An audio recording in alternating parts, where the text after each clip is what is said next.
Question 5. It's a problem with internal rate of return calculation. We have 3 cash flows, year 0, 1, and 2. What's the IRR? We're going to find the answer is there is no IRR. But let's get rid of the one from the last problem.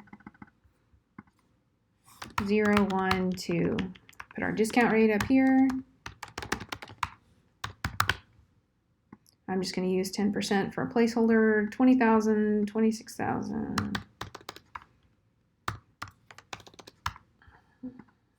13,000.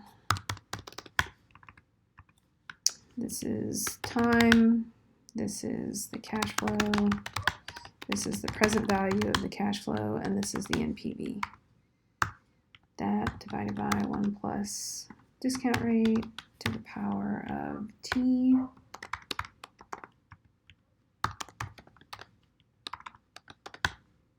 Okay, let me make everything pretty, and then we'll play with it for a minute. Format cells, currency, red.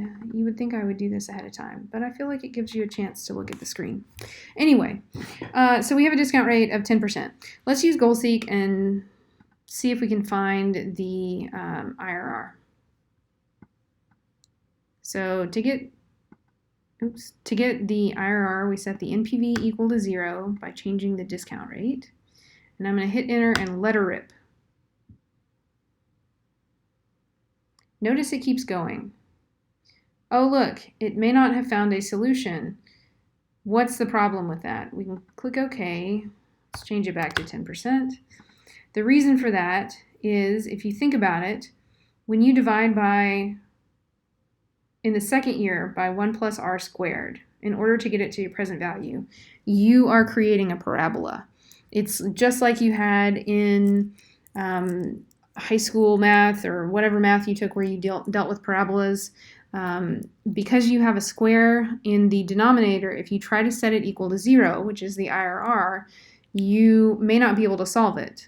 And so what we have here, if you look at it, this is actually where the parabola lies. It never actually intersects with 0.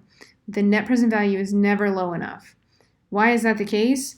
Well, these are funky cash flows. So if you have a normal project where like you're investing money in something and there are certain predictable cash flows associated with it, this is unlikely to happen for you. But in his explanation, he talks about like if it's a nonprofit where like you get some kind of subsidy to start up a business, but then you have to put capital in later, this sort of thing can happen. It doesn't happen often. I've never actually seen it happen in the wild, but it could happen on a test. And if it does, just know that if you see GoalSeek spin like that it may not have a solution. It may be a parabola that sits above the line. Anyway, just something to think about. The way you would see it is if you could not get an answer on GoalSeek.